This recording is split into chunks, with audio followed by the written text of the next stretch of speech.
So we'll go ahead and get started. Thank you all for coming today. This is the second meeting of the year.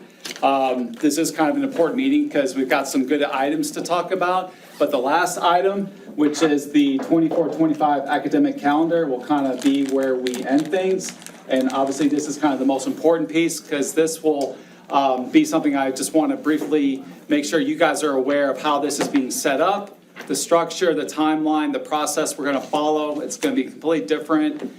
So this year is going to look much different than in years past, but I do believe that the way it's set up this year will kind of be good for every stakeholder, for everybody that has a vested interest in the calendar process itself, or who just simply wants to be as involved in that as they can be. And so I'll explain how this will work with DEIC this year, because we're going to have a separate committee that will handle the calendar. However, that will then go from that working committee to this committee. So the work being done on the calendars will start with a separate committee that's going to be created to handle that. And then the work done there, those calendars, those recommendations will then move to the DEIC. And then we will get our opportunity to look at what work has been done. And then we will make recommendations based on what we have. And then what we decide will be what's taken to the school board for final approval. And then, of course, we'll talk a little bit about the faculty and staff survey and some other things that will be with this process, but we'll get to that at the very end. So, to get back to the topic at hand, which is A through F accountability, I'm sure everybody's aware at this point about what's going on with accountability. No one has been living under a rock these past couple of weeks, right? Well, assuming everybody has, and this is your first time hearing about it, yeah. Well, So Eureka Rock? Eureka Rock, yeah. Nice big ones. Right. So essentially with this update is that there is no update. We were supposed to have already received the accountability ratings for this meeting for us to be talking about. That was the reason why essentially this meeting was scheduled when it was, because it was supposed to be ratings released. Then we take them and review them today. However, that is no longer part of the plans because TA has decided to delay the ratings based on the fact that no one can come to an agreement on cut points for calculating student growth. And as we know, student growth is the most critical component of achievement currently in accountability, which is why you hear about it all the time from your campus principals, your administrators on your campus, talking about growth, prioritizing growth, setting up our assessments so that we're having pre-test, post-test with BOI, MOI, EOI so we can capture growth. Teacher incentive allotment, all about growth. And so we're just now waiting on the state to tell us exactly what it is we're talking about when we say student growth. And until they can figure out how they want that to look, things will be delayed, like I said, until they're willing to make some decisions on those cut points. My understanding is that the first round of reviews, their preliminary reviews where they were working off the initial cut points that they had coming in, kind of left a lot of districts in a different type of position than they're used to being in. And so if you've been following the news at all, you would then kind of make the connection as to why certain districts are filing lawsuits against TA about this. Because I assume at some point those superintendents were kind of, backdoor had information maybe we don't have access to, where they were getting a heads up about what the rating was going to look like.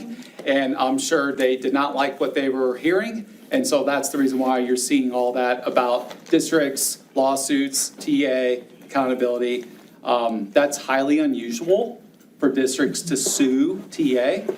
So we'll see how what happens with that. I will say that we've been contacted by several districts asking us if we are interested in joining their lawsuit. Several. Right now, we're not. In fact, we kind of want to stay away from TA right now, if we can.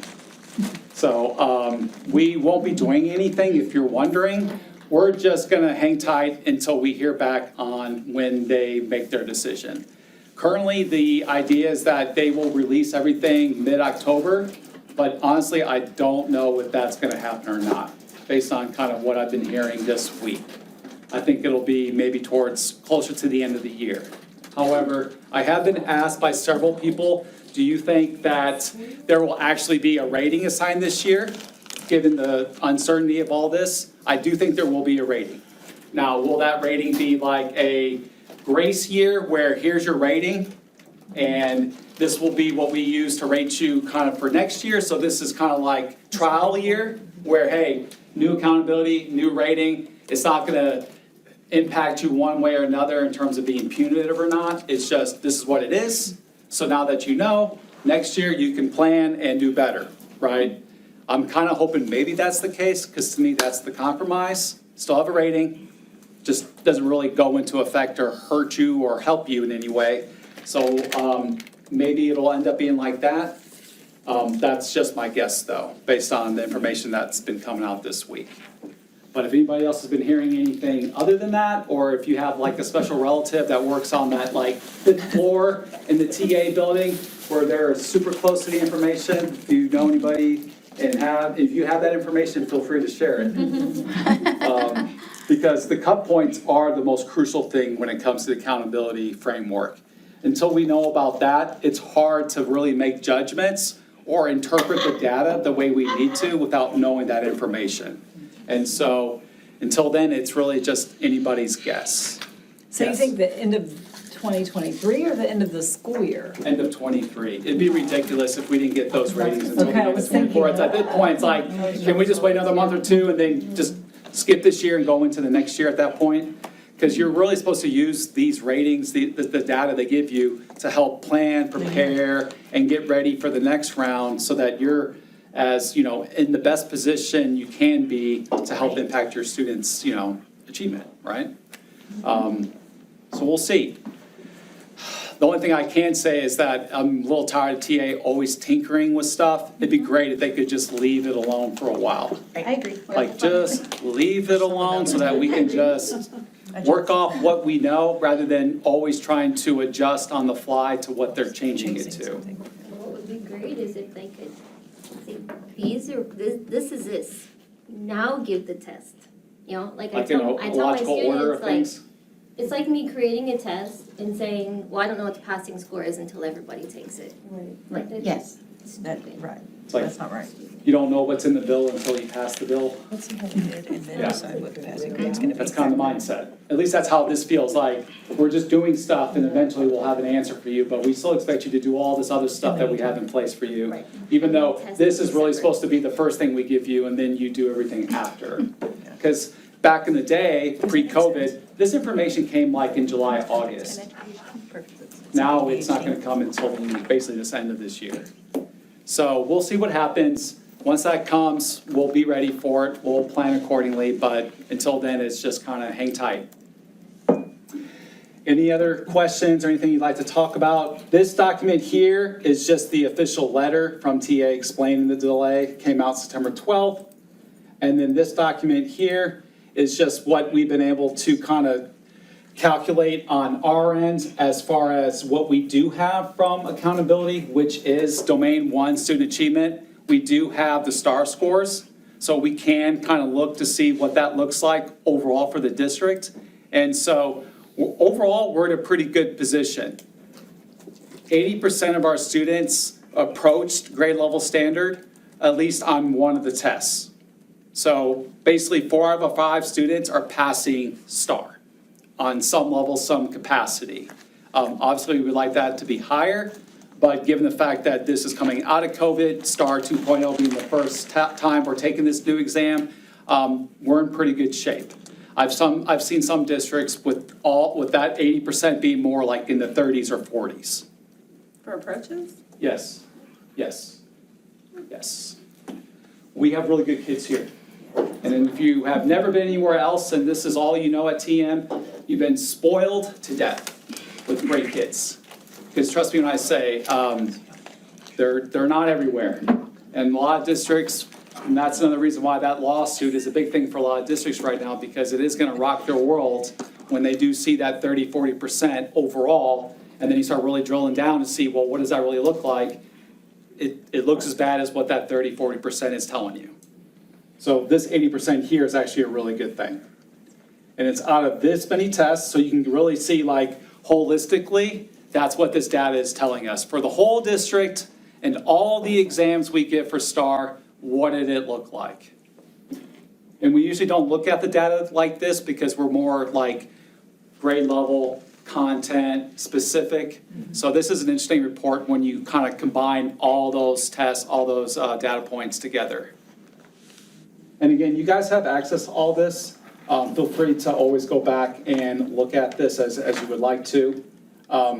For us, our lowest score obviously is going to be in the math area, but even then, 76% isn't too shabby. Yes, it definitely needs to be better, but I feel like we have a lot of room to grow, and this is a good place to start with that growth.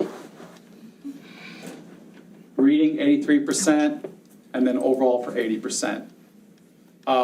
It's really nice to see social studies always so high, but that's really high for us. General is, usually that's high 70s, low 80s. So our kids are just really good at taking social studies exams here. Are there any other ways that you'll organize that data? Every which way possible. Any way you can think of, we'll organize it that way. That's the one way where By we class usually don't size? You'll organize do it that? that way. Do what? You'll do it by class size? Do it any which way you want us to. If there's a I'm specific interested. way you want it done, we can do it that way. No, class size. Yeah, class size? Like when you say class size, you mean what exactly? I want to see what the scores look like for smaller classes versus larger classes. So you want to see it by teacher essentially, by teacher, by class. Yeah, without knowing the teachers. Right, Yeah, so, yes. because when I do the report, it's like I gotta be at levels with it, so it'd be by campus, by teacher, by class. I want to see and if the then- smaller class size impacts score. That's what I'm curious about.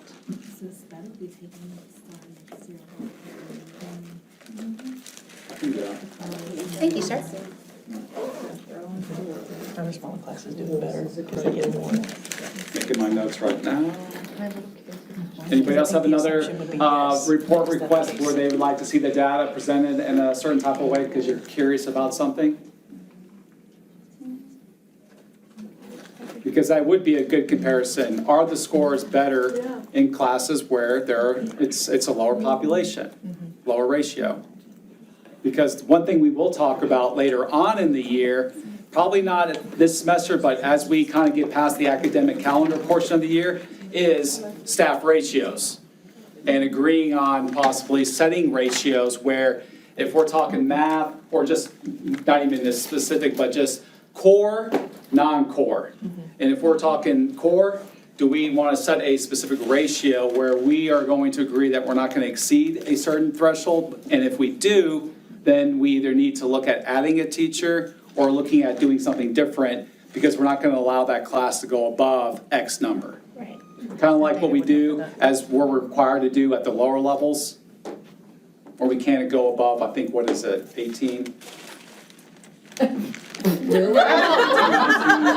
Really? Dr. White? I think it's like pre-K, first grade. First grade. I don't know. I think it's pre-K. It's not K through 5. I'm at 18 now, so I'm at I know 23. I'm gonna get more. Yeah, I'm gonna get way more. I mean, most of them try not to go Are over y'all's- 24. I've had 23 in kinder. Do y'all's pod sizes vary? I think it's 25. Our GT are the only ones that are low. I'm inclusion, I'm at 20. Or like pod sizes, like 2 or 3 teachers, or how do y'all do that? And then once we just get lost to a third It's grade. just a grade level. It's just a grade, yeah. They don't do pods. Oh, you're all, We're all Huh? We teach self-contained. the whole thing. We teach it all. Yeah, they're, 'cause I know last year we had some they're self. 3 pods and 2 pods, and I was wondering if there was a benefit with that as well. Yeah. And that's the thing, like, if we know that our ratios are way too high, and maybe possibly that's where we need to programmatically look to make changes, because if we're not getting what we need out of the current program model, then maybe we need to look at the overall model to adjust it to where the ratios are better for us. Because the first thing we're gonna wanna do is to add staff. Well, that's not gonna be where we start if Right. we can help it. So those are just things as we move forward that will eventually be an agenda item that we'll discuss in detail. But as we're talking, that's just kind of, heads up, that will eventually be a conversation we have. For intermediate, can you figure it out on pod size? I know over there we have a variance. I don't think so much at anywhere else, just intermediate. Yeah, I can figure it out, as long as I have the current pod look. Because I know as of the last couple weeks, there's been significant changes done to everyone's master schedules. And so until everyone's done tinkering with their setups, I won't even ask for anything until then. But that has to be done within the next couple of weeks just because we're about to submit for PEAMS in October. So snapshot, Okay, I'm like, yeah. you read my confusion. PEAMS October snapshot, that's where we absolutely have to have things set in place because then that's where we report to the state what we look like for the year. And everybody's required to do that. That's a yearly process. Halloween. Yeah, Because we do like a big old every year. incentive, come on to school. That's right. Jumps. Yeah, Snow you'll know when it's snapshot. You'll be hearing it. You'll be feeling it. It's at the end of the month. It's a dress up day, yeah. Pajamas, all fun, yeah. Yep. The next thing on the agenda is just another annual compliance piece. For this year, it's a little bit more important because this was the legislative session year. This was the 88th legislative session. And I like to think that we were kind of aware of that, right? That there was a meeting with our Texas legislature and they met, and when they meet, they go over all their new policies, they adopt them, and then they push them out to the districts. And what they do is they push them out, and TASB works through all that, and TASB is the Texas Association of School Boards. That's the organization from Texas that governs school boards, and they've got representatives that work directly through TASB that handle the new policies. And what they do is they take what the state has done, they work their TASB magic, and then they give them to the districts based on what we do. And we review, and then we adopt them officially as new district policy. So that's already happened. That happened at last month's board meeting. We adopted TASB Update 121, which really captures all those new policies probably you've been hearing about. For instance, one of the new policies is we have to have a armed guard or a security officer or a police officer on every campus now. It's mandated, it's required, you have to do it. Before, we didn't. That was just district decision to do so. Now, that's why every campus, including ACC, now has a police officer on staff. That's just one of about maybe a couple hundred updates that in total were done, but that's a biggie, right? That's a big one. Also, it wasn't funded by the state. They really like doing that, where they tell you to do something that's gonna cost you more, but they don't tell you or give you more money to do it, they just mandate it. The unfunded mandate. The other thing too with this one is which one was it?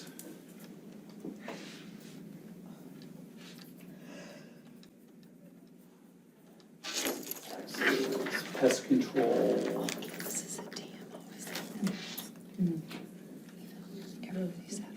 Oh, the other one is this one. So one of the policy updates was that parents have been given more power and authority over their child's educational experience. And so one of the things that's happening in Texas now is that if a parent would like to have one of their students repeat a course in high school, middle school, doesn't matter what grade level, they can now repeat a course, even if the student passed the course. If the parent would like to request that they repeat it, we have to oblige. However, we do have some things where we can kind of maybe talk a little bit about that decision as to why they would want that, because that doesn't make any sense, right? And I'm not even sure why a parent would want to do that, because I can't really see the angle, but they can. That is now something that's been given to them through policy, where if they want that, we have to do it. Sports. That's what I. Sports. It's coming from. It's lower level stuff. It's gonna happen in elementary Yeah. more than it's gonna happen in middle. But it's interesting that they're even allowing that to be done at the high school level now. That's great. Which, that to me is the crazy part. Because high school's where credits matter. Again, that's a course by course, that's not gonna change their. Here's the thing, now, what we get to decide locally is if we would like for that new class to kind of count as the official GPA, as in the first time they took it, like wipe that clean and allow the new one to be what would count. However, we've already made the decision to not let that be how we do it. I was thinking, that's the other reason why they would ask. Whatever the original class that was taken, that is what will go into the GPA and that will count as their credit. If they would like to repeat another class, they can knock themselves out and do it.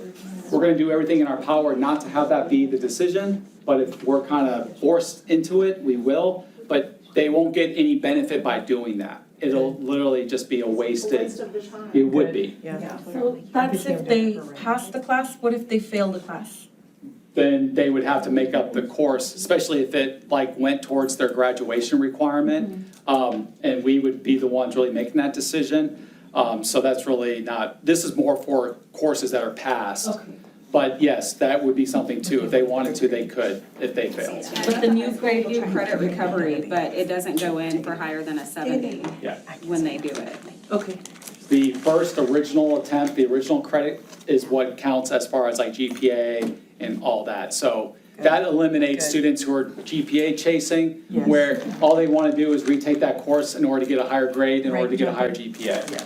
Because if we didn't have that in place, we would see a lot of that happening, 100%. for sure. So yes, we're well aware of every loophole known to mankind that our students can jump through in order to try to get a better GPA. Unfortunately, they are a little bit better at it than us when it comes to how we can kind of update the policy and get things in place. It's like with technology, as soon as we know about the way they hacked the first time, Yeah. they've already moved on to another way Yeah. where it's more complex, it's more just involved. And it's like, yeah, we got ourselves in a good place with this one, but they're already moved on to something else. Ms. Salinas here can probably say more about that than I'd ever love to hear about. But you know what I'm talking about, right? Yeah. Where we're just a little slow catching up on stuff. Anyways, I just wanted to make sure y'all are aware that we had a major update. We adopted everything as it came to us. And the last thing is this policy here, FFI local, where this was the biggie for us. If you're looking at the policy updates just strictly from a student achievement or from a student perspective, because the policy updates include things like business and finance, other things that are kind of indirectly related to students. So don't really need to know about those if you're not in that world and it doesn't pertain to you. But this one right here definitely pertains to us. And so this update's been a long time coming. It's just now official, now on the books. But this is talking about that bullying committee. If you can remember back to times, if you were here when we were talking about this, or even this year on your campus, I assume everyone's heard about this from one of their administrators or from their campus principal, about the fact that the bullying policy now requires us to include students in the decision-making when it comes to things like bullying and just other types of student, I guess, things that could possibly impact students in that way. More of the social and emotional learning aspect of things. Hopefully you guys have heard some of this being talked about on your campuses. I was there at the middle school, so I was there for one of the meetings as a parent, but yes, the students were there and it was a good conversation with them. Let's talk about that, Amber. Do you mind saying that to everybody? She was at the So- middle school and has already kind of gone through this process. Yeah, so the bullying committee, so different teachers were around the room, I had several kids there, and they kind of sat down and took some time with each one to ask them, where are you seeing the bullying? Like, what do you, like asking them their ideas on what they thought could help with some of that stuff. You know, a lot of the kids talked about the bullying in the locker rooms, the bullying in the cafeterias. You know, they suggested having maybe the counselors be in the hallways more often, stuff like that. But mainly it was just hearing them out, sitting them with, each table had at least 2 employees. The principals were there, the teachers were there, and just asking them, like, what do you see happening, where do you see it happening, and how do you think we can fix it? So it was a pretty good meeting. It's interesting to include the students in that, right? Mm-hmm. Because we're always usually just so used to talking to adults Yes. about the student issues, but to hear from them, was there any Boots on the like, ground, yeah, was there any like ahas taken away, other than maybe learning about a few other things that we don't necessarily talk about? Just maybe like hearing where, how they think the kids are kind of getting away with it. A lot of them suggested, when they asked for suggestions, their suggestions were, well, maybe we need to have more like assemblies or something like that to let them know like how to treat each other. kind of thing. And to hear that coming from another student versus a parent saying, well, they need to learn how to treat each other. But the kids to say, hey, you know, we need to know the difference between bullying and just being, you know, not so nice. Right. And, you know, having more of that opportunity to treat each other with kindness. And they suggested more like random acts of kindness on campus to encourage that. Middle school. Middle school. Man, for the win, That's man, incredible. like, they were on it. So, yeah. For middle school. Wow, I bet that was quite the experience to hear Yeah. that.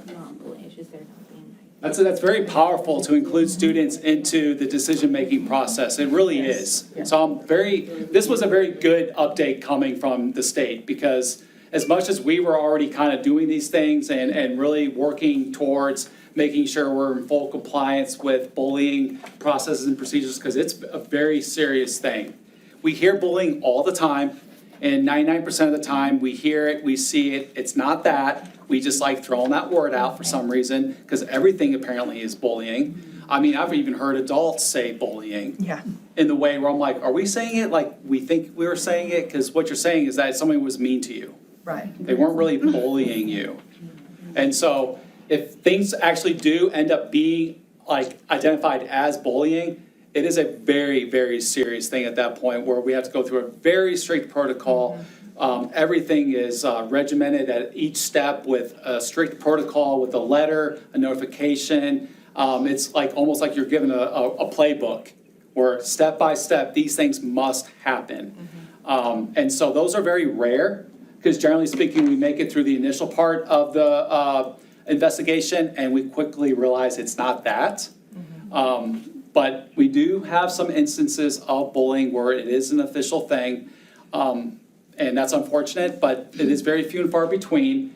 But the biggest thing that I can say from my perspective on bullying is that TEA loves to do their random audits on bullying. Loves it for some reason. It's almost like they got nothing else better to do over there than to review districts' processes on bullying. I started my year off like that last year, where I had 3 back-to-backs. They wanted to know about this situation, and that situation, all over the course of the prior school year. For what we did in 21-22, as soon as 22-23 happened, they wanted to know everything that we did. And because I never heard back, I'm gonna say that was a good thing. So I wanna say, we're all doing a really good job, and campus to campus, administrator to administrator, like, very good job on just making sure y'all are doing the things that need to be done with that, because it's one thing where we don't think it is, but then maybe it was, but if we didn't do the investigation the way we needed to, that could really come back and bite us and not be a good thing whatsoever. And so it's good to know that we've got all those processes in place and we're doing what we need to be doing with that. And taking it to the next step with the students being included, because the next step truly is involving our counselors more, where we will be moving towards a calendar structure in the district. When I meet with the counselors next month, that's going to be something I explain to them as an expectation that I will want to see happen for next year, where each campus has a calendar that will then go into a district calendar, where events, themes, months, years, the whole thing is aligned and makes sense, where any parent, any educator, any employee that wants to know what's going on in that world can quickly go to these documents and see firsthand exactly what we're doing. Because it's structured, it's identified, it's labeled, it's all part of a plan. Because right now, I don't feel like some of it's happening, but not in the aligned, on the same page way as I would like for it to be. Quick question. Yeah. Would that be like a living document in the Yes. sense? Okay. Everything's a living document, unfortunately. But that would be one, yes. Just because one, as we were talking a little bit this, at the beginning of the meeting about the events that were happening and the one last night, one of the reasons why we felt like attendance was higher was because we did a better job of planning and communicating it. Yeah. And same thing with having a calendar from the counselor's world, where if we have that ready and we're publicizing it and communicating it, everyone can be aware of it, and we can do a better job of promoting those events, not just to our students, to the staff, but to the parents, so that they're aware of what we're actually doing. Because we're doing a lot of things. Some of it we capture, some of it we don't. Some campuses are better at communicating, some are still a work in progress.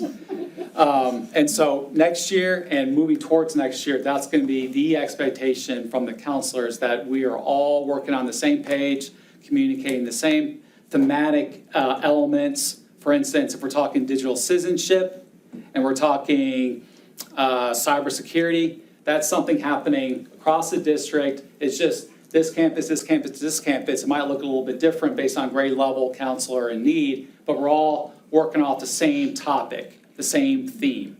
So that from the district to the campus and to the community, it looks like we have that plan in place. We gave it a little bit of thought, and it makes sense based on how we've set it all up, rather than seeing all these things kind of happen either in isolation or wondering why this is all of a sudden being done. Like, oh, where's this coming from? Are we just taking this week now out of the year to do digital citizenship for some reason? Well, what made us want to do that, right? And I want to say high school is probably the most guilty of that.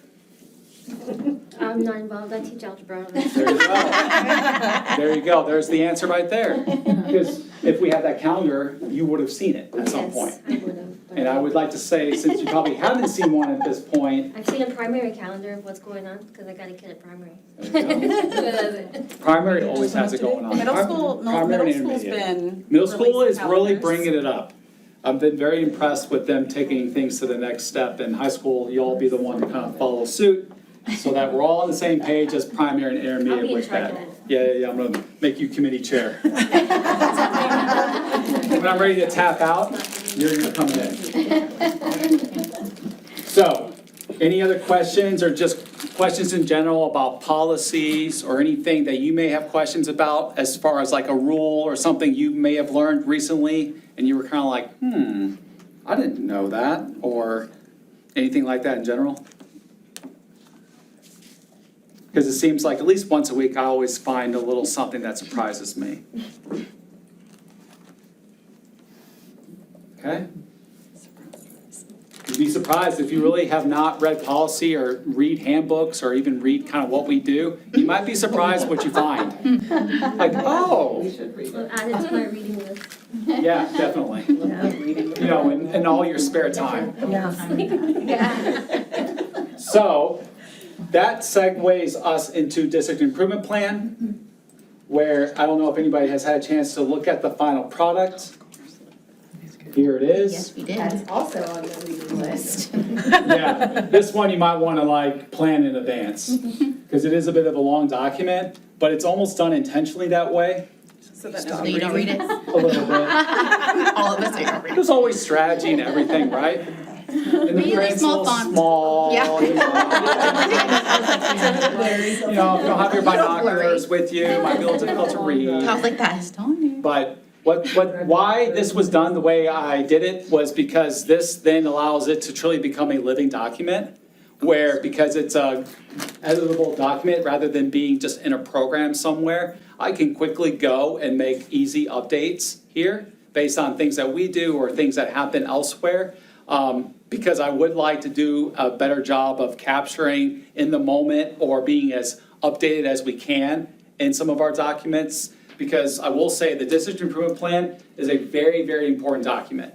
It's literally used for everything when it comes to being in compliance with a program or being in compliance with federal budgets and spending. Because all of that and everything we do is supposed to be like funneled through the improvement plans at the district level and the campus levels. And so this document just captures everything that we do.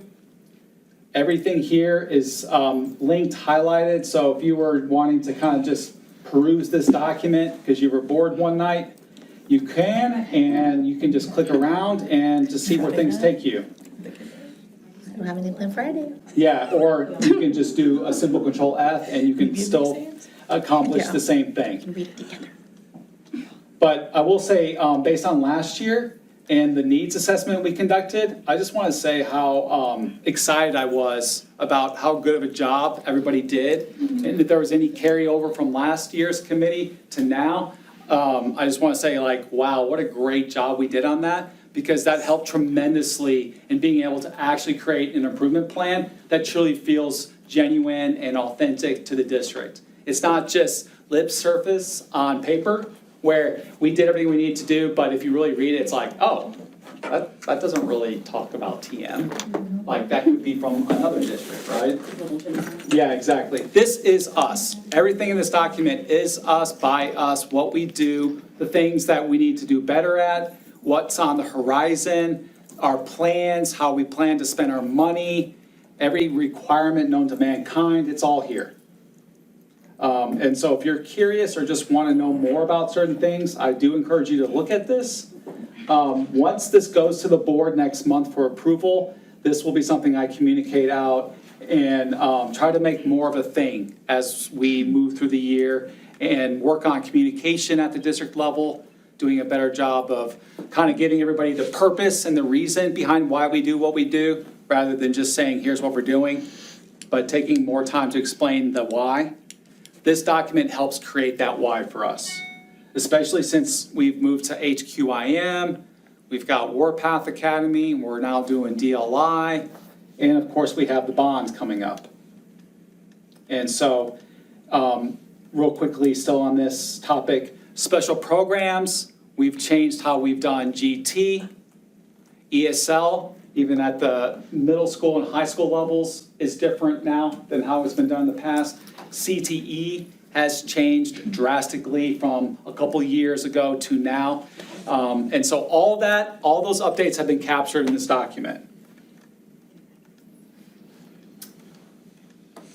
Let me see, and if you really want to get to the good stuff, because all this is still the CNA. That's good information, though. Yeah. I like that that's in there. And that's the thing, eventually you will be thinking, oh, I need to know something. Chances are it's in this document. And if it's not, it's probably nowhere else. Yes. I like, This is the first, that's the first and last stop for all that information I over would, here. yes, it really is. Because for me and what I do, it's almost like I kind of did it also to help myself a little bit, streamlining all this information that I deal with, putting it in one area, and letting that be a good focus to help build elsewhere. And just help. Yes. Because what happened before I got here was I wasn't sure how we organized information in the district, but we now have a way of organizing information in the district. Because I don't know if y'all can tell, but I like to be as organized as humanly possible, just because it's how I function. It's the only way I can function. At the back here, if you want to know more about the goals that were chosen and just the details behind that, that's all towards the back. And you can also look at the funding sources. And as soon as I know more information from campuses about what they're doing budget-wise, then that information will also be included. So this document truly is transparent. There is no holding back here through this document. So I can't wait till when it does get publicized, because then I'll know who's reading it. Oh, yeah. Because there's information here, it's like, oh, Notice that. that's my name. Oh, that's a number next to my name. Oh, people can see that. Yes, because it's public. It needs to be public. For instance, So like this is gonna have every teacher's name No. on it? Oh, okay. just, no. I say that because I was like, I clicked on, what I clicked on down here was Title I, Part A. So Title I is a federal budget, meaning that it has very, very strict requirements attached to it. And part of using federal monies is being transparent with those monies and letting anybody in the community or anywhere in general have access to that, because that's how it works. Everybody's supposed to be aware of what we're doing, how people are being paid, how material, supplies, resources are being purchased, and being able to have a say in those conversations if they'd like to, based on this type of committee and other committees that we have in the district. And I know that hasn't always been done in the past, but that's stuff we are now doing and will continue to do moving forward into the future. For instance, what I was talking about, when I was saying about teachers and numbers, is, I think it might be here in this column right here, it's employees column. For instance, if you click on this document, part of the requirements is for us to share how personnel is being paid out of certain accounts. And so this is now included in this document. Whoopsie. If you're on this document, it's because you are being paid in some capacity out of state comp. Either because you work directly with at-risk students, or a certain percentage of your day is spent teaching or working with those students. And you can see the percentages on that. 3%. Yeah, we've got Sally De Leon at 0.07. Big chunk. That might be a couple minutes right there in the grand scheme of it. But you can see the distribution of it. You don't see. Now we're gonna go home and read this stuff. And then, yeah, so you might not see everybody, but these are the two documents here where you will see information about people. You can verify that. Those are the two accounts that we have to report on. So one digit is just 100%, right? Yeah. If it's one, it's full-time. That's all you do is deal with Title I. Or you're being paid directly out of Title I. And these are the employees that we're paying out of Title I. Why are some duplicated? Because they're being paid with, they have one line they're being paid out of, and then there's another line, for instance, there's two lines because Dr. Sham is admin, so she gets salary, and then she has a phone allowance, because she's a director. I'll be nosy. But that's how it works, but that's okay to be nosy. It's okay to be nosy. This is called being transparent with what we do and how we pay people on certain accounts. It's public knowledge. It should be made available and for anybody to access. There's no secret. There should be no secret as to any of this information. If it is, that's a problem. She's on there. That's a problem. Apparently it's on. So you can see just, yeah, the paraliaisons are there, all that. Go between. What is liaison stand Because before, we weren't doing this. Now we are. French word. Liaison. And we've made lots of little updates like that all over the place. So you may not see a lot of those updates, or just things that we have done a little bit different to move more in the direction of being transparent, being more timely with our reporting on things. So that's some things that we've worked very hard to get ourselves in a position to be more current, timely, transparent. So you'll see that more and more as time goes on. On that student that transfers, does that list the students or is it numbers of transfers? I don't know, let's click and see. Oh, it's just numbers. Yeah, I it's was just like, they numbers. don't list the kids, do they? No, we're not gonna be violating any FERPA with this document. But yes, if you'd like to know more about enrollment and transfers, as soon as we capture PEEMs, and eventually, once accountability comes and we get those reports back, you will see all these documents here under students, like enrollment, ADA, transfers, all that will be updated with the new information. Because as you all know, we are tracking very closely our enrollment and our attendance day by day. I'm not sure how any of that gets kind of reported to you guys from the campus level, but we talk extensively with the campus principals about just enrollment in general. About enrollment, about attendance. It's definitely a daily, weekly thing that we are doing. So if you'd like to kind of just see trends, see growth patterns, all that information's here. You can access it at any time. STAR, same thing. All the results have been updated, even with 23 here. And I always see people on this document, which is great. That's me. This is a good document. This is a really good document, because if you're needing to get to data quickly, this puts it all in a nice, neat format where you can look at it, understand it, and it's all broken down. So you can scroll through the tabs.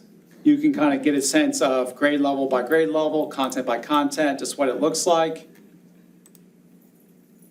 Another look by grade level by content. And this is just overall.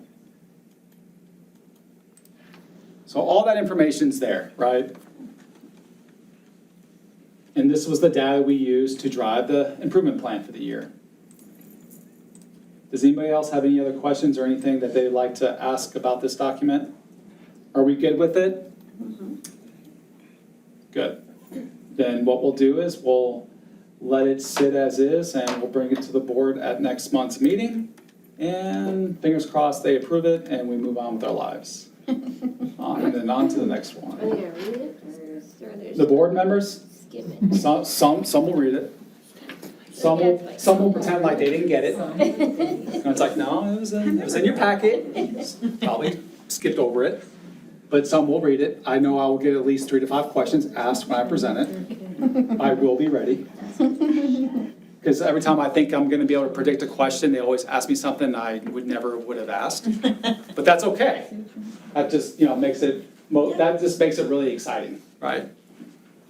To be like, in the middle of 8 and not knowing what they're gonna ask you. Maybe have an idea, but not really, since what they're wanting to know is probably not what I'm thinking about. So, last thing to say about this dip is that in, this should be November right here. November. Our first review of our performance towards meeting those goals that are listed in the back of this document will be done in November. So we will revisit this document again November, February, and then we'll do a final review in May, which will then kind of be towards the end of when we do the CNA for the 24-25 dip. And so as we kind of move out of 23-24 in May, do the final review, that'll be at the same time as we finish the 24-25 CNA. At that time, that's what we'll use to lead into the new dip for 24-25. And that will be what we talk about next semester. Are we ready to talk about academic calendar? Yes. Let's do it. I know y'all are dying to hear more about this. Okay, so just real quickly, since I do have 10 minutes still, Thursday, December 7th, DEIC meeting. That is the meeting where if you may miss a meeting here or there, that's probably one you don't want to miss. Because that's going to be the meeting where we take all the calendars being worked on, and we will get our time to look at all the calendars being brought to us, and then we will go through them and make decisions on what we will want to use to bring to the board for approval. However, if we at that point would like to make modifications or do we like this one thing from this one calendar, but just this one thing, but this is the calendar we all like, but we just want this one thing in this calendar, we do have that authority at that meeting to make those decisions. Making that known right now. That'll be helpful. Extremely helpful, right? Yes. Any possibility that they might be looking at the 4-day school week? Oh, I can't wait to get to that part. Gosh, the 4-day work week is such an interesting topic, right? Do our minutes allow for it, like with our current schedule? Yeah. She said yeah. So that is definitely going to be what we talk about extensively in that new committee. So here's kind of what this is going to look like. Tomorrow, I am going to open up the committee application. Since you guys are on DEIC, you can apply, but I'm not going to choose you. So just kind of don't forewarn. bother. So don't Yeah, apply. don't bother filling it out, because I'm going to probably just skip right over you. We're the only ones that apply. Well, then that's sad. I'll have to go and recruit in the neighborhood or something. I'll be at an event with my own table trying to recruit for this committee. Free food. Yeah, exactly. So anyone from our campuses can apply, Anybody can apply, but not us? Except for us. but not not y'all. you. Yeah, Okay. just y'all, because y'all will be Great, so my at the husband's very in. end through the process. I want new people, so that by the time it gets to you, a brand new set of people have had a chance to do the work, and then we do the work on our end. They do the legwork. Yes. We get to make it what we want. Exactly. If they were on the DEIC last year, they can apply to be on it? Yes, as long as they're not on a committee this year, Okay. And you're sending that out tomorrow? tomorrow. So, and then. Do you want to know the time? I haven't decided the time yet. list of people, she's like. Well, here's what I will say about the application. It will be kind of a first come, first serve. So as soon as people are applying and as soon as I determine match criteria fit, as long as I can do that and if I'm done after, a certain day or two, I will then say at that point, all positions have been filled, the application's been closed, and we're moving forward with the committee as is. How many positions? There's about 10 openings. The committee's gonna be around 40 people. It's gonna be a big committee, because what's gonna happen is it'll be subcommitted. in the overall big community. Right, that's what I was gonna ask, so like, it's not like, hey, the thing comes out and everybody from, say, the middle school jumps on and they're like, woo, we filled all the spots.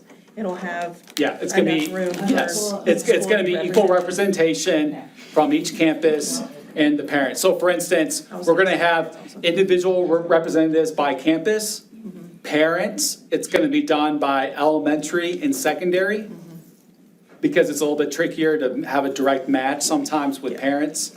And then I'm also looking to have business members and even a possible IHE partner, which is essentially like Del Mar, Tamu CC, trying to see if an individual from that neck of the woods would be interested in being part of our calendaring committee. Because if you can believe it or not, they do play a pretty crucial role in how we set up the year. Our MOUs with our colleges and our community colleges really drive a lot of what we do.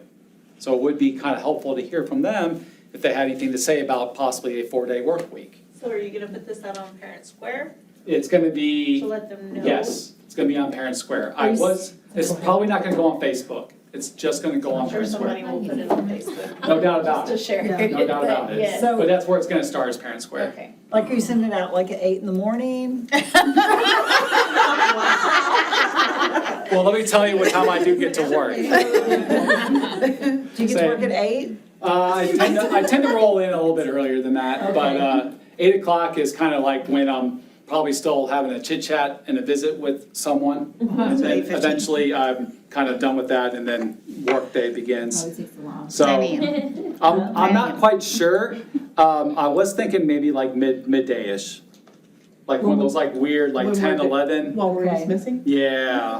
When we're dismissing. What time y'all want it to be? No, I'm just. I can schedule it, I don't care. It's Andrea's lunch. I say, who do you not want to have, read that email? Who I want to get the email. It's who I want, but I'll just be watching it and I'll be telling her to be watching. It's probably gonna happen around like 9 or 10 o'clock. Okay, thank you. 9 or 10. I'll go fill in on her class so she can pay attention. Yes, it'll be around 9 or 10. She's gonna be like swamped tomorrow. You guys do have access to this, so if you'd like to look at the agendas, I've already created them. Because I'm very, very interested in making this a super structured, we are doing this, getting it done, we move to the next step, we get it done, and we don't drag this out too long. So, first meeting, you can see, we have a lot to cover, but a lot of it is just good information, because we're gonna be talking a lot about calendar preferences. Once we're done with this meeting, there will be a community survey that goes out that will allow anybody and everybody to put in their feedback on their calendar preferences. I will ask questions, and you can tell me what your preference is on that. It will include the 4-day work week stuff. Question. Yep. The 4-day work week stuff, does that include teachers or is that just for students? Because Bishop has question. like a partial 4-day work week.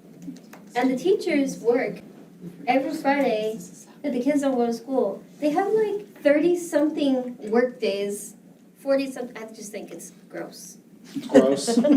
Yes, I'm being candid, yes. Like Lavernia is doing a 4-day work week, and I have a friend who works up there, and they work 1 Friday a month. That's what Skidmore's doing. Skidmore's doing it too. I live in Skidmore. I wouldn't mind working a Friday without kids. I They get work a lot one of Friday a stuff month. done. One Friday a month is a teacher Bishop work day. has the stupid. And we can save little money for arrow our thing, budgets That's or their not. teacher work day. Yeah, they work every It's Friday. gross, Yeah. like I counted them, it's an excessive amount of work. So, real quick, I know y'all are about to have to head out to the cross-country meet, but I do want to share with you that there is a deck I've created for that committee that we will work off of, just as we work off the other deck for the DEIC. They've got their own. And to answer some of those questions about 4-day work week, Oh, so here's Some of the other districts don't. I'm already on top of it, y'all. Wow. Of course So- you will. Benefits. Didn't, Okay. Mr. Van Matry's last district go to a 4-day week I where he believe came so, from? yeah. And again, there are no 2 4-day work weeks are the same. They're all different, which is kind of amazing how, given the flexibilities of how you can set this up, what people are doing. This is an interesting article because this article isn't up to date for this year. there are currently 76 districts that have adopted a 4-day work week, and this map shows you exactly where they're coming from, which is kind of cool, right? But there's room to do 4-day and still have intercessions? It's possible. Yeah, It'll that's the just thing look, that I it just wonder. means that we won't have any summer. It'll literally be year round. We gotta take the days somewhere. No, 2 weeks. So Can't I have it all? we can't have the cake and eat it too. Oh, man. Not even like a 2 weeks Not even ago? just a We little could. crumb? It depends on how we set it up. They're so little. Here is Kingsville. Kingsville is currently moving to a 4-day. George West is 4-day. So in our region, just those two have moved. But you can see elsewhere, especially in the North Texas region, more and more have moved to that. The biggest district that has adopted a 4-day work week is Midlothian, which is kind of DFW area, South DFW. They're around 25,000 students. So I am watching them a little closely because I'm very curious to see how their year goes, since they're probably the biggest, and again, most people like to see what others do first before they jump on and do it themselves. If they prove that this is successful and everyone's looking at them and realizes it's a good thing for them, you will see a ton move to 4-day work week after getting feedback back from Midlothian. But they're a regular year-round, They don't have 4 weeks of Christmas. they're No, not year-round. no, Is there anybody who is a year-round school that's gone to 4-day? no. I think it's hard to It's kind of, imagine those how. yeah, it's almost like, what do you want? Do you want it to come like, You want intercessions yeah, or do 4-day work? you want this more than that? We can try to do both, but you'll see quickly like where all that time will come. This summer, there won't really be one unless we build one in, but even if we did want to build one in, it'd be difficult. It'd be like a 2-week summer. It'd be about 2 weeks, because we have placed all those other days throughout the year to give everybody that 4-day work week, right? Not to mention, we would then have to agree on the teacher work days. Then we would have to agree on what those days would look like. Do we want that to be a staff day? Do we want that to be where that day is more individual planning? Or that's a day where we work, but we only work with enrichment or remediation type students? Because there are many different ways to set up those days. And every district has done it differently. And so this is the document, this meeting deck document is what we will work off of at the first meeting. We will spend a lot of time talking about these districts here because these are the 4A major districts that have currently moved to the 4-day work week. And so we will be watching them closely to see how it goes for them. Other than that, like I said, we'll be talking preferences. We'll be spending a lot of time on just discussing what we have to do, the parameters, and just some of the differences with the minutes. Because as we know, we have to build the calendar based on minutes, not necessarily days, right? It's all about minutes, Do you which know how is many minutes we have this year? this year. Yeah, I did the math. Yeah, What if we did Right here. Monday instead of Friday? Because don't we have like. Was it Well, we 180? use the half days, Here. 81,300 minutes. let's see if your math is as good as my math. This is how many minutes we have at the high school. That's pretty close. That's pretty close, I'll give you, that's good, that's really good. So you can see how we've set up the minutes this year and where all the minutes are. High school definitely has the most and always will have the most, even if they don't want to. They will always have the most because they have so many programs, they kind of don't have a choice. You can see primary and intermediate over the last couple of years have adjusted their minutes. They used to be very high, now they're very low. And eventually we'll bring them kind of more towards in the middle because more than likely we're gonna add another early release day because of football. I think sometime in November. November 3rd. That's it. That'll probably be our third early release day. So if you'd like to kind of make that note to yourself right now, you're more than welcome to. What day did you say? Only students, right? Will probably be our third early release. And so that will just be another deduction of the minutes for all campuses, but then you can see just what's all remaining. High school's got like 10 days banked. November 3rd is already scheduled as early release. So then there's When the air conditioner. supposed to be a third one possibly. That is the third one. That is the third one? The second one's tomorrow, the third one. We had homecoming. Yeah, that's. That's right, November that's 3rd is the right. third one. Time flies. So I have a question. In the past, when we've had these football early releases, they've let staff go too as well. We're not doing that now. Why? That was like the most amazing why I will get all week. I will not get a better why than that all week, so I appreciate that, especially at this time of the day, like, thank you, why? Well, At I, least one of those days, like, that would have been nice. I'll try to see what I can do for you. Especially, you know, like, no raise, give us a day. That's kind of the point. Football player. I got a varsity player, so it's like, I mean, like, I want to be there when the game, before the Well, game starts. There has been discussion on that, and I will see what I can do about revisiting that, because that was something we brought up. But sometimes we make decisions and, you know, we like them, we don't like them. I can bring it back again on that, because we did talk a little bit about that already, but I will reemphasize that based on this meeting today. And moms. Yeah. There's all Yeah. kinds of us. Every type of mom. I do what she does, so so. like, I'm going to.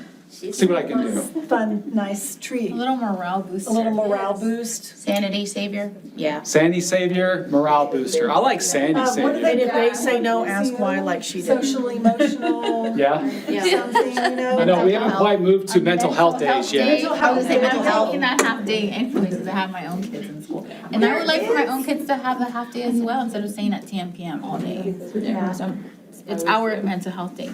Gotcha. Anybody else have anything they want me to take back? There is a new place called Act Your Rage. That would be a very nice team building, stress. Some good ice breaking over there, literally? Literally break stuff. You get to break stuff. It's a rage room. Yeah, I know exactly what you're talking about. Here? Act Your Rage. I think it'd be a little scary. So we're gonna have we're gonna like, you know how if you've been like on committees, I'm sure you've heard of like sensory rooms or building specific rooms for meeting certain needs. It makes me want to think of like a rage room for us to meet our needs. Like, we focus on the students' needs, but it's like, what about the adults, right? The overheads that are still in the Yeah, like, what's some old junky stuff that's heavy and that's gonna sound really good when we smash it up?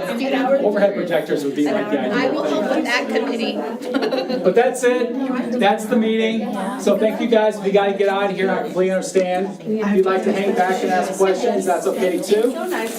But you will hear about the calendar and the survey tomorrow, and then there'll be more information coming forward. And so I think it's gonna be a good thing. I think it's gonna be a great thing. Yep, definitely. Thanks, guys. Have a great rest of your afternoon.